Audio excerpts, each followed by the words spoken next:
15 شعبان یعنی شب برات کو ہمارے ہاں ایک عمل قبرستان جانے کا بھی ہے۔ کئی رات لوگ بڑی کثرت کے ساتھ قبرستان جاتے ہیں اور وہاں پر جا کر دعائے مغفرت کرتے ہیں۔ اس عمل کے پیچھے دلیل کیا ہے اور بنیاد کیا ہے؟ وہ در حقیقت ترمذی شریف کی ایک روایت ہے۔ حضرت اماں عائشہ رضی اللہ تعالیٰ عنہ ارشاد فرماتی ہیں کہ ایک رات میں اور میرے محبوب صلی اللہ علیہ وسلم اپنے حجرے میں آرام فرما تھے، تو رات کے کسی وقت میری آنکھ کھلی تو میں نے دیکھا کہ رحمت دو عالم صلی اللہ علیہ وسلم اپنے بستر پر نہیں۔ تو میں نے دیکھا، باہر نکلی، تلاش کیا تو آپ صلی اللہ علیہ وسلم بقیع نامی قبرستان کے اندر موجود ہیں اور دعا کے اندر مشغول ہیں۔ اما عائشہ فرماتی ہیں کہ میں بھی وہاں پہ پہنچ گئی۔ آپ صلی اللہ علیہ وسلم نے فرمایا کہ عائشہ یہ 15 شعبان کی رات ہے، شب برات ہے، اور اس رات بڑی کثرت کے ساتھ اہل ایمان کو اللہ تعالیٰ ان کے گناہوں کی وجہ سے جو جہنم میں جا چکے ہوں گے، اس رات کی برکت سے اللہ تعالیٰ نکال کے جنت میں داخل فرما دیتے ہیں۔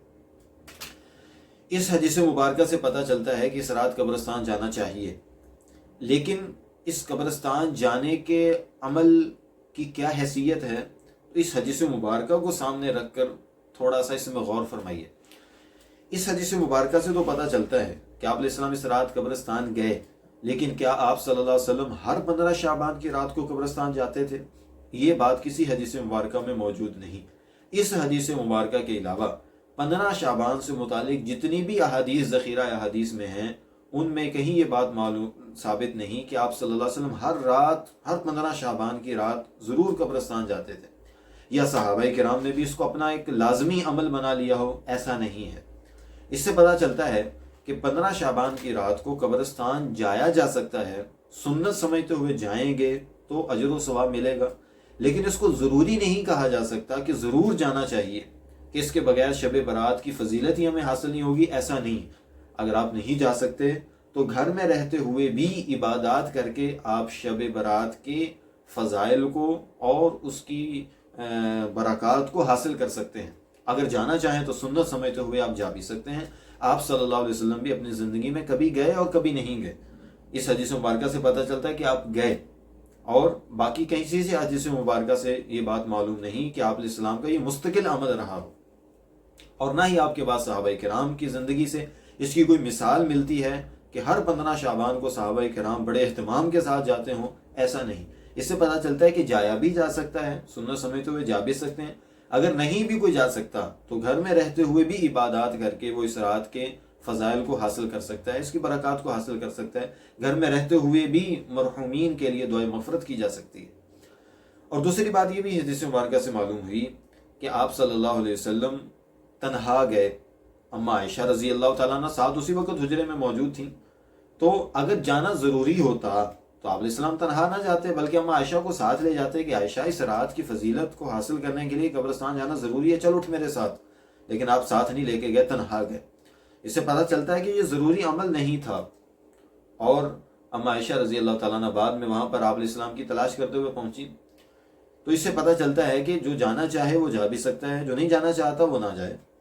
اور اس سے یہ بھی پتہ چلتا ہے کہ عورتوں کو بہتر ہے نہ جائیں، جیسے کہ آج کل ہمارے ہاں بے پردگی کا بھی خطرہ ہوتا ہے، تو اس لیے عورتوں کو چاہیے کہ وہ گھر میں رہتے ہوئے ہی عبادات میں مشغول رہیں۔ اگر عورتوں کو ساتھ لے جانا ضروری ہوتا تو رحمت دو عالم صلی اللہ علیہ وسلم کبھی اپنی ازواج مطہرات کو پیچھے نہ چھوڑتے، آپ ساتھ لے کے جاتے، لیکن آپ ساتھ لے کے نہیں گئے۔ اس سے پتہ چلتا کہ یہ جانا کوئی ضروری نہیں تھا، آپ نے بہتر یہی سمجھا کہ اماں عائشہ گھر میں رہیں۔ اور اس حدیث مبارکہ سے یہ بھی بات معلوم ہوئی کہ آپ علیہ السلام تنہا گئے اور وہاں پہ جا کے کوئی چراغ جلائے، کوئی اگربتیاں جلائیں، نہیں، آپ علیہ السلام گئے اور وہاں دعاؤں میں مشغول ہیں۔ اس لیے میرے بھائیوں، ہمارے ہاں اس حدیث مبارکہ کو بنیاد بنا کر قبرستان تو جایا جاتا ہے، لیکن ہم نے اس اصل عمل کا حلیہ بگاڑ دیا۔ ہمارے یہاں لوگ قبرستان جاتے ہیں، لیکن جتھے بنا کر، گروہ بنا کر، ٹولیاں بنا کر عورتوں کو ساتھ لے جایا جاتا ہے۔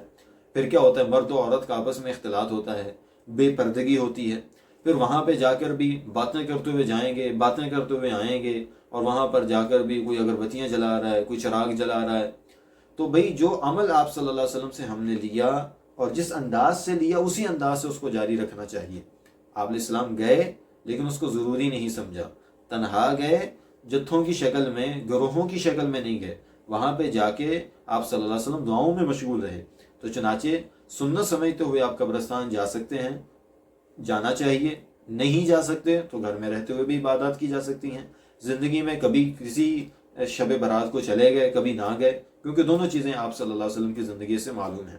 جانا ہے تو پھر کوشش کیجئے تنہا جائیے، باتیں کرتے ہوئے نہیں، گپیں ہانکتے ہوئے نہیں، بلکہ اپنی موت کو یاد کرتے ہوئے، آخرت کو یاد کرتے ہوئے، ذکر میں مشغول ہوتے ہوئے درود شریف پڑھ لیں، استغفار پڑھ لیں، اور دیگر وظائف ہیں وہ کرتے ہوئے قبرستان کی طرف جائیں، اپنی موت کو یاد کرتے ہوئے جائیں۔ پھر وہاں پہ جا کر بھی ہلہ گلہ کرنے کی بجائے وہاں پر مرحومین کے لیے دعائے مغفرت کریں، ایصال ثواب کریں، بیٹھ کے اپنی موت کو یاد کریں کہ ایک دن میں نے بھی ادھر آنا ہے۔ پھر وہاں پر آہوزاری کریں، اللہ تعالیٰ کے سامنے روئیں دھوئیں اپنے گناہوں کو یاد کر کے، اور پھر واپس آئیں تو اپنی موت کو یاد کرتے ہوئے، استغفار کرتے ہوئے، ذکر کرتے ہوئے، اس انداز سے آئیں۔